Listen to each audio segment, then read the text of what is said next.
They say it's a luxurious, bouncy, breathable sleeping mask. It's supposed to hydrate, smooth and give you perfect skin overnight. It's oil-free, lightweight, formulated with soothing properties of watermelon extract, hyaluronic acid, and a gentle AHA acid. Formulated without any sulfates, phthalates, or parabens. I got this once again for the hype. Personally, I hate the scent of watermelons, but I was pleasantly surprised. The fragrance isn't too strong and disappears in time. I have tried this both on my combination skin and my dry skin, and it does work better on my dry skin. I use it after I've taken off my makeup, cleansed and toned my face, and about 10 minutes before I head to bed. I use it regularly for 3 weeks on my combination skin, and I did not notice much changes. I also revisited the product this winter for about 2 weeks regularly, and my skin did feel hydrated. The texture of my skin was so much more smoother, but I feel this is something I could have achieved with an oil-free moisturizer. Not worth the money, and you don't need this extra product on your vanity. Instead,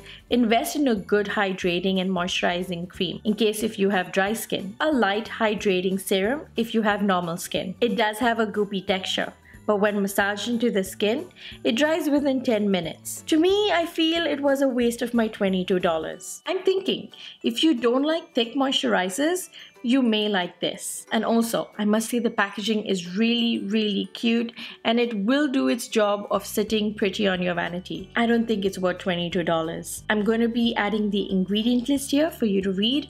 I picked it up at Sephora. I will also put a link to Amazon in the description box down below. I would suggest this for people who have normal to dry skin. I don't think it's going to work well if you have combination or very dry skin. I did get mine in a 30 ml glass jar. You do get this in a bigger size as well, and I think that would be a little more expensive than this. That's it for today's video. Thank you so much for watching, and I'll see you all in my next. Bye!